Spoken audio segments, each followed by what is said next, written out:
Now let me introduce you to the next speaker, Jeff Hoffman, award-winning global entrepreneur, proven CEO, motivational speaker, best-selling author, Hollywood film producer, producer of a Grammy Award winning jazz album, producer of an Emmy Award-winning television show, and the list goes on and on. I wonder sometimes if Jeff ever slept, because so much he's done in his lifetime, and I know he can continue, and he continues to do more and more. Some of his companies that you may have heard that he built, both public and private companies, as a senior executive, and part of these companies like Priceline, Booking.com, revolutionized the whole travel industry. And this morning when I spent some time with Jeff, it was amazing how he thought through this whole idea. And he said, I was only building this company I was building the best algorithm company. And that was his motive of building Priceline and Booking and others. I want to share one thing with Jeff. I met him 8 months back in one of the conferences in Orlando. And when I heard him, just connected, because he was speaking his journey as an entrepreneur. I felt I was living through that. After the conference, I stopped him and took the picture, and I asked him if he had some time to come and visit my booth. And a few hours went by, and I thought maybe he's forgotten. Well, he didn't. He took time, walked across the hallway, came to my booth, spent time, listened to me. And since then, he makes sure that he takes few minutes of his busy schedule to keep up with me. Jeff built amazing companies, but now he's here to give back to these entrepreneurs like us. And I see every time I see his LinkedIn, he's done something amazing. He's touched few entrepreneurs, whether it's Dubai or, part of Africa or Asia. He's all over. I am so honored today that I am able to introduce such an amazing person, good both inside out, to come and speak in this Thai forum. So with that, Jeff, please welcome to TiEcon. I don't need that. Thank you. Thank you very much. So we're going to talk today about, it said right on the screen before that, it talked about featuring entrepreneurship here at TiEcon and supporting and representing entrepreneurs. And that's really what I want to talk to you guys about today. If you can bring up my slides, please, or do I have that? Okay, there we go. So I want to talk to you today about the power of entrepreneurship and why entrepreneurship is so important and why we're all here today as well. I actually would love to retitle it. And the word entrepreneurship, right? It's not a word that I ever used growing up. I never called myself an entrepreneur. It's not a word I can even spell today without spell check. But more importantly, people think of entrepreneurship as being about trying to make money or being focused on tech. And what I'd rather call it is self-determination. Entrepreneurship's not a job, it's a mindset. And it's a tool set. And it's the tool set of self-determination. Entrepreneurs are the ones that have the ability to design the future. Not just their own future, but the future for the city they live in, the country they live in, maybe even entire industries or the whole world. That's the beauty of being an entrepreneur, is everyone else is waiting to see what the future brings, and you're just the one designing it. That's why we tell people you should become an entrepreneur, so you can be the one designing the future. So I'll tell you a little bit about my journey through that. That's actually me. I grew up in the Arizona desert with a single mom, 4 kids, 3 jobs, no money. We were poor. We had nothing, didn't really care. That's me on the playground. As you can see, my playground was dirt and rocks because we didn't have anything else. But I do have to tell you this, I had big dreams. and big goals. And people around me didn't. And I had no idea, well, I'll tell you what they were. I had no idea I was ever going to achieve the things that I wanted to do in life. And I didn't care about being poor, but I didn't love my life because I knew there was a whole world outside of this little desert town, and we were broke, and I was never going to get there. And I'll tell you what started my dream. Because most successful entrepreneurs, let me put it this way, people driven by passion and purpose far outperform people driven by paycheck. I never thought about getting rich. I thought about living a life that I would look back one day and say, man, that was a great ride. In fact, that's my goal for everybody in this room. I want you to look back at your life one day and say, that was pretty good. I don't want to trade my life with somebody else's. That's the definition of success. If you love the life you're living and the life that you lived. So I'll tell you how I got mine. 6th grade, we had to read a book and do a book report. I picked a book by Mark Twain. I opened it up. In the cover was this quote, which, by the way, even though he was dead, I was pretty sure that Mark Twain wrote this in my book because he knew I was going to read it. And that's what Mark Twain wrote. And I knew it meant for me. And I was up all night. And I went and asked my mother. I said, let's talk about this because it feels like it's important. And this is what I understood. What Mark Twain was telling me was that, well, it was this. That's the quote, by the way, travel is the fatal enemy of prejudice. That's paraphrased. But what it means is this. Hate comes from ignorance. Ignorance comes from lack of understanding. And lack of understanding comes from not spending time getting to know people that don't look like you. So here's what I decided. For me, as a kid, I said, for me to ever become the man that I want to be someday, the human that I want to be, I need to go see the world. And so I had a goal. For me to look back at my life and remember what I said, successful entrepreneurs are driven by a dream that's way bigger than the money. My dream was not to make money selling travel. My dream was to become an evolved human being by spending time all around the world with people who didn't look like me, so I could actually develop understanding instead of judging people I've never met. Right? We live in a country where, well, in a world really, where there's all forms of racism. I hear people that say something anti-Muslim, and I'm like, do you even know one Muslim person? And of course the answer is no, yet people still judge. So that's not the life I wanted. I wanted to go visit 50 countries in my life before I die, and my belief was, if I can get to 50 different countries, I'll look back one day and I'll say what I told you guys I want you to say. I'll be able to nod and say, that was a pretty good ride. I'm actually happy with the way my life turned out. Now, there's a big distance between my little town in the desert, my broke mom, and our poor family. Big distance between that and traveling to 50 different countries. My friends all said to me, Jeff, there's no job that's going to pay you to fly around the world and meet people. And by the way, was even a little crazier than that. But I got smart enough to not tell people.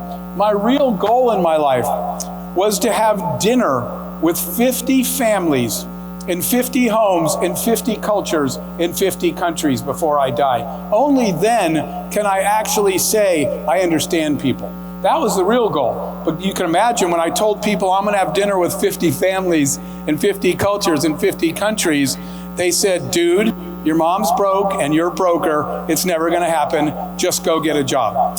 I did go get a job. But to be honest, I'm a software engineer, by the way. I got a software engineering degree only because everybody said if you get a software engineering degree, you'll get a good job at a good company and a good paycheck. Guess what? I got a good job at a good company and a good paycheck. But you know what I didn't get? A good life. Because I actually hated my boss and I hated my job every day. I sat and watched the clock every single day and sat in that cubicle and wondered what was happening in the 50 countries I was never going to visit. But hey, I have a good job and a good paycheck because that's what everybody told me to get. This is where the entrepreneurial difference comes in. And by the way, there's no right or wrong in anything I'm talking about today. Everybody makes their own decision. This is a DNA thing. So we're talking about the DNA of entrepreneurs. We're not judging anybody else's career choice. But for me, I already knew this wasn't it. I said a cubicle every day, working for people I didn't respect, wondering what was going on in the rest of the world. And one day I just walked out. And now it's worse, because now I'm broke again, I'm unemployed, and my mother, who used to call people and say, I'm so proud of my son, he's such a good boy, he has a good job at a good company, a good paycheck, called them all back and said, what's wrong? My son's an idiot. He just walked out of his job. Now he's broke, now he's unemployed, and things are worse. So I was sitting there at that moment, broke, unemployed, everybody's mad at me, but I had a goal, and this is important, again, because that's what drives successful entrepreneurship. My goal was to go visit 50 countries and 50 families over the course of my lifetime. So I wrote that, by the way, and stuck it on a little index card on my bathroom mirror. And I'll challenge you to do that, but I'll tell you guys why. You know why it's on my bathroom mirror? Because at the end of every day, guess where I wind up? Brushing my teeth at the sink and looking at this little card and asking myself, Jeff, did you do anything today to get any closer to the life you really want to live? And I start every morning brushing my teeth in the bathroom, and I look at my mirror and I say, what are you going to do today that's any different? And you know what else is in your bathroom? You're going to look yourself in the eyes. This is the year I'm going to start this business.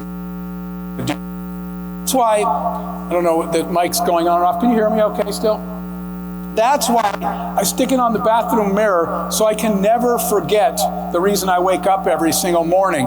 So here I am, broke and unemployed, and I'm standing in an airport because I bought an airline ticket to go see a mentor with the last money I had. By the way, he did not know he was my mentor. I hadn't met him yet. Stalk this guy and talk him into being my mentor.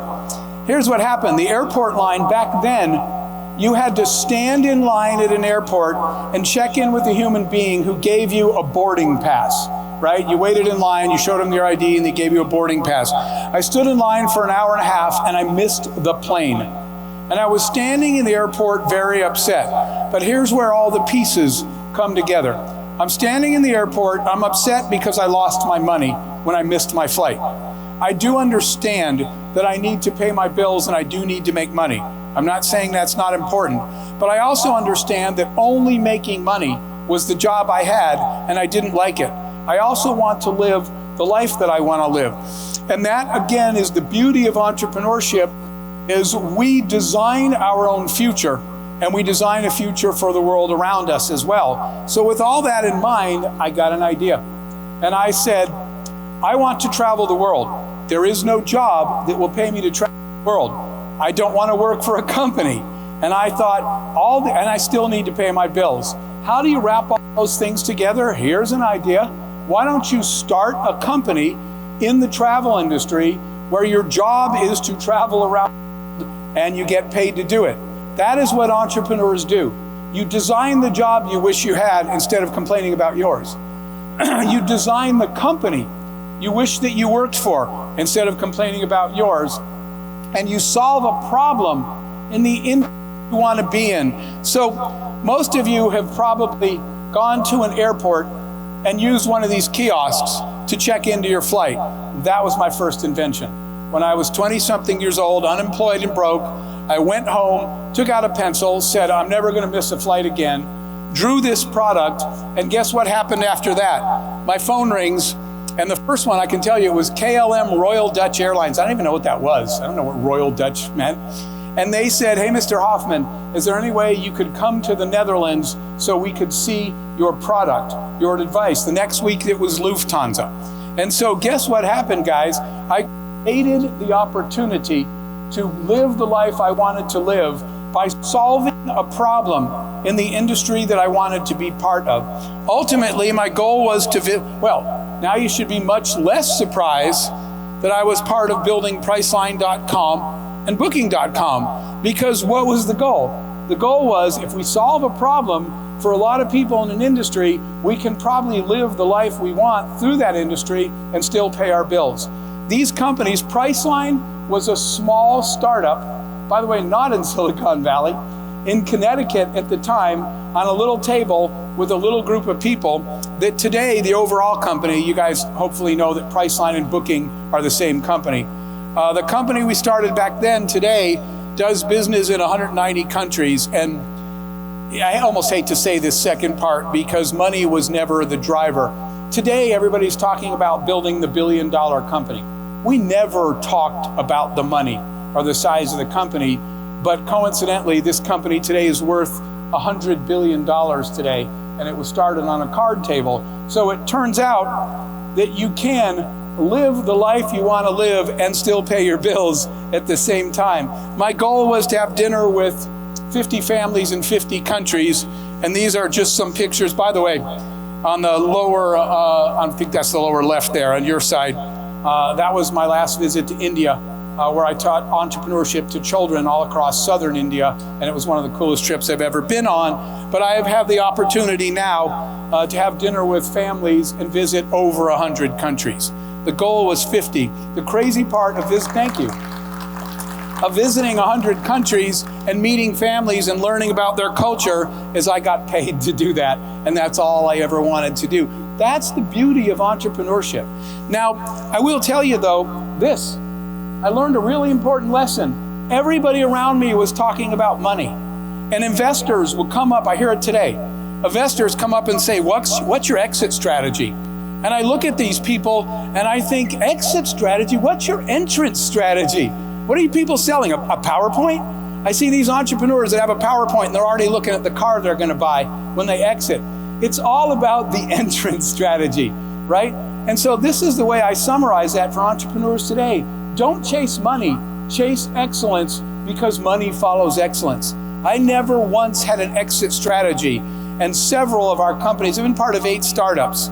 We definitely had 2 failures, but we failed fast because we were focused. However, we built 3 multi-billion-dollar companies, we had multiple IPOs, and we sold the rest of them without ever once focusing on exit strategy. Our focus was on creating excellence. Until and unless you go build something amazing in the world, you don't have an exit anyway. Focus on excellence and the money will come find you. So just to continue, that formula worked out pretty well. So I said, I wonder what's next. And I encourage you, no matter how old you are in this room, to continue to have a car. I love it, by the way, when people send me a picture after they've heard me speak of their bathroom mirror. By the way, don't be in the picture if you're in the bathroom taking a picture in the mirror. Forgot to tell somebody that recently. And show me what their next goal is. So I was like, the question is this to all of you. What would make your life epic? What is going to make you look back one day and say, my life was a pretty good ride. It turned out the way I was hoping it did. So another one for me was music is my passion and performing arts. Even though I'm a software engineer in a left-brain world, I love to exercise the right side of my brain, and I like being around music. So I took a little break from tech and I said, what if I applied the principles of good entrepreneurship, right, to another industry entirely, to the music industry? And at the time, it was the pop era. NSYNC, Britney Spears, that's Elton John, the other guy's Pitbull. But I was looking at concerts and tours, and I said to my friends, I'm gonna do another startup. And they're like, doing what? I said, music. And they're like, Jeff, you're a software engineer. And I said, no, what I am is a good learner, but I'm an entrepreneur, right? And I started thinking, the reason everyone said, oh, you don't understand, it's the music industry, right? And I was thinking, maybe that's why all of you are broke, because you keep making excuses like business and art don't mix. In fact, it is the blend of left and right brain that creates success. When creative people and business people say, why don't we respect each other or work together? That's when you win. So we launched a music company anyway. And by the way, entrepreneurial skill set, blocking and tackling, is there a difference between, what do you need to succeed as an entrepreneur? You need talent. It's not, is there a difference between whether that's a programmer, a systems engineer, or a guy that plays the guitar, or a girl that sings? No. You have talent that creates product. Guess what else you need? Product market fit. Who's gonna use my software? Who's gonna travel on booking.com? Who's gonna come to my concert? Who's gonna like my music? Somebody needs to finance all this. Somebody needs to figure out how we're gonna get paid. It's no different. So we refuse to accept that you don't understand, it's a different industry. We launched a music company. These pictures are a little embarrassing. but I admit because they're old. But the picture in the bottom is me and NSYNC at the time. That's we were on tour. That's Justin Timberlake over my shoulder there. The other one is Elton John and I doing concerts. To the top of that, that's me and my office staff on tour with Beyonce. And then the bottom is a current friend and business partner, Pitbull. We launched the music company. We went out and did tours. We applied the principles of good entrepreneurship, but I wasn't focused on the money. We were focused on delivering you a night you were willing to pay for. What is the excellent product that somebody is willing to buy? It did have a funny ending, I have to tell you, which is that we produced a jazz album one day. We only ever produced one album, and I won a Grammy. That's me on the Grammy red carpet getting in trouble because I'm taking pictures of all the silly people taking pictures of me because it was so ridiculous. Somebody said, "Jeff, how do you feel right now?" And I stood on the Grammy red carpet and I said, "This is the dream of software engineers everywhere." And they're like, "What?" And I said, "Never mind." I was talking to myself. That was never the dream, but believing that you can create excellence in a market with a product that people want, that solves something for them, and do it using the principles of entrepreneurship, turns out that actually works. We continue that process. I did another one. I said, you know what? I've kind of always wanted to make a movie. The odds are statistically I will probably fail. But by the way, don't fear failure. Fear not trying. I'm not afraid to fail. I'm afraid to spend the rest of my life every time I go to a movie theater wondering if that could have been me. So try it. If you fail, you can get over it. If you never try, you'll wonder the rest of your life. So I don't want you to see this, but this is the first movie we made. We wrote it, shot it, produced it, directed it. It's still on Netflix. It's still on Hulu. We made this little movie ourselves. That's me getting killed in the movie. We're all in it. We made this movie for startup money, 1.3 million. But we sold it in 3,000 theaters in 49 other countries, and it made over $100 million. So as a startup, the movie project actually worked. Why? Because we applied the core principles of entrepreneurship like we would for a software company or any other business. We did it once more. I said, TV's kind of cool, right? And my friends are all, there goes that stupid dreamer Jeff with another unrealistic idea from a software engineer. But I will tell you that last year we won our second Emmy Award for television that we have been producing. So I just want to say again that entrepreneurship is the tool set of self-determination. You create the future you want by applying the principles. So what did that mean to us going forward? Oh, by the way, what's the formula? Especially when I talk to young entrepreneurs. The formula is this: you got to become valuable to the people in the industry that you want to be part of. I wanted to travel, so I asked myself this: how could I be valuable to all the airlines in the world so they'd all need me? That's the solution we created. That's why we were able to travel. In the music, in the television business, I asked, how do I become valuable to those people so I get a seat at the table? The answer is super simple. Solve a problem they can't solve. And how do you find a problem they can't solve? Turns out you stay up all night and study their industry and figure out where they're struggling. If you can solve that problem, you're in, and the rest of it is history. That is how we built success in our companies, because we studied the industries, we found the problems they couldn't solve, we created solutions, and suddenly everybody in the industry is calling you. The goal is to become the go-to person in any industry that you want to be in. If cybersecurity is your thing, then you want to be the go-to girl that everybody in cybersecurity wants to talk to you. You become the go-to person by having a solution that they need that nobody else can provide. It sounds really simple, yet every day I talk to startups and they say, look, I invented this. And I say, who is actually looking for one of these? And they say, I don't know, we'll see when we start marketing. As opposed to solving a problem that the world is already telling you they don't have a solution for. I think that's the key to entrepreneurial success. We did this one more time, launched another company. We took this company public as well. We were the 5th largest auction site on the internet. And this also became a multi-billion-dollar company. I'm going to tell you what happened one day. I was walking down the street and I literally saw a sign in a window that said this. And I stopped and I looked around. It's like somebody put this sign here. This is fate and destiny. This isn't an accident. And the sign said, you may be successful, but will you matter? And I stopped and I thought, what's the difference between being successful and mattering? Being successful is making another dollar, closing another deal, or having another exit. But mattering is making somebody else's life better. And I stopped that day and I said, I'm doing a good job of one and a bad job of the other. I am being successful, but I don't matter.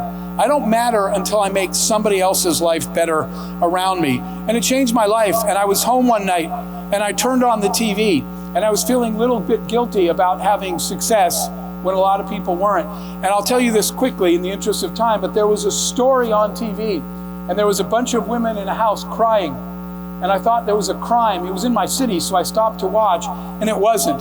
What it was a shelter for abused women that was closing because they hadn't paid their mortgage, and they were being evicted by midnight the next night. And I was watching this story, and these women were being scattered to the streets or back to the abuser. And I was watching this story, and I said something that every one of you are guilty of saying. I looked at the TV and I said, man, they should help those women. And then I realized something. This was an epiphany moment that changed my life. If everybody looking at a problem where you live says, man, they should do something, who's doing something? Nobody, because we're all standing there saying they should do something. So I stood up and I wrote down the 4 most important words in my life. When people ask me, why didn't you just retire after all that? It's because of these 4 words. And this is what I wrote on the wall that night. There is no they. They don't help, thank you. They don't help those women. They don't fix those problems. They don't feed those kids. They don't provide clean drinking water. It's you. And if it's not you, it's nobody. So you better turn your car around and go right back over there and see what you can do to help those women. By the way, I did that day. I got up in the morning and I called the news station and I said, wait a minute, that's me. Suddenly I know why I'm working so hard. There's no shame in life in making money. The shame is in not using it to help others.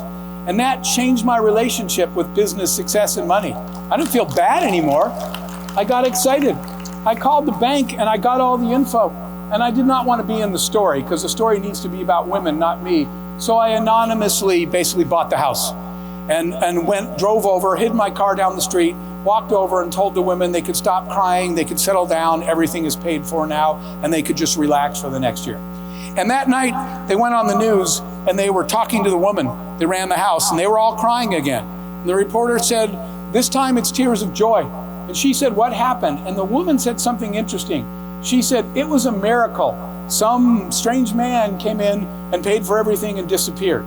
And I thought to myself, it wasn't a miracle at all. It was just the fact that I hire the best people, take really good care of them, build products somebody actually wants, and learn the skills of entrepreneurship. It's not a miracle, it's hard work.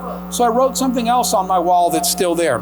Your success is someone else's miracle. And I never recognized that until then. The harder I work, the more people that get a miracle, because I can use my success to matter. And matter means making somebody else's life better. I wrote that on the wall that day, and it drove the last part of my talk I want to close for you guys with, was I realized something. Everybody thinks success is the destination. Everybody's trying to get rich, everybody's trying to get famous, everybody's trying to get successful. It's not the end, it's the start. Success is not the destination, it's the platform. And when you get on that platform, now you can do the work that really matters. It wasn't selling hotel rooms to make money. It turns out the work that really matters is what I'm going to show you now, but I'm being honest. If I don't run a good business, take care of my employees, hire rock stars, and make profits, I can't be on this platform to do these things. So success is just the platform that enables you. So now I'll end by telling you the commitment that we made was to give back to the field of entrepreneurship in exchange for all the blessings that I have received. I've received way more blessings in my life than I possibly deserve. And so Minnie asked me to talk about some of the things that we are doing. So let me do that really quickly. I've been a part of numerous nonprofits focused on teaching entrepreneurship, not so people get rich, but teaching entrepreneurship so people can learn how to take care of themselves. Everywhere in the world, and by the way, when we talk about race and ethnicity and gender and color and geography, the truth is everywhere in the world, right? And we're doing business now in 200 countries, we're all the same. Everybody's just trying to take care of their family, do the best they can, right? And take care of the people they love. They just need the tool set to do that. Entrepreneurship is an extremely valuable tool set. In fact, one day I was asked to explain entrepreneurship in the White House, and I wrote on the wall in there, I wrote, entrepreneurship is the shovel you use to dig a path to a brighter future. It's just the shovel. But if you have that shovel, you can actually dig that path. So let me close by telling you really quickly about these things. One of them is called the Unreasonable Group. It's named after the George Bernard Shaw quote. I'm a partner in this. I was the founding board member when we created it. We are finding the startups in the world that are solving the world's biggest problems, because we fundamentally believe that entrepreneurs are the people that will solve the world's biggest problems, not governments or big corporates. Everybody's in this together, but entrepreneurs will innovate faster and more effectively. What we do in Entrepreneur at Unreasonable is we find, mentor, and fund the entrepreneurs solving the world's biggest problems. To give you an idea of our progress to date, and I'm telling you this because as an engineer, I really care about impact. I have a real problem with patience, and in the time people are usually pitching me something, I'm like, yeah, you could have built a prototype faster than you explained this thing to me. In fact, it used to say on my door as a CEO, you know what I wrote on my door? I wrote, your ideas are welcome here, but execution is worshipped. Quit talking and go build something. So we built this. Today, there's 374 social entrepreneurship companies solving the world's problems in the portfolio. They've generated $9 billion in real revenues. These are real companies, and we've raised over $13 billion in financing to fund the companies solving the world's biggest problems. Probably the stat I'm most excited about was that we have positively impacted almost 1 billion lives now by providing people food, drinking water, off-grid electricity, something. I'm at the end of my time, so I'm going to go fast here to finish up. Thank you. The other one that I still run, that I'm the chairman of, is we built something called the Global Entrepreneurship Network, the super simple mission to teach anyone, anywhere, how to gain their freedom and economic independence by starting a business and growing it. It's that simple. We are on the ground in 200 countries, which is why what Minnie said earlier, usually I'm in another country all the time because we're teaching people how to help themselves in 200 countries now. This is a US organization that especially people in this town will care about. It's called Dream Hustle Code. It's a partner of ours. It's teaching, honestly, just mostly black and brown teenagers in the inner cities. Instead of running drugs and running the streets, we teach them how to write code.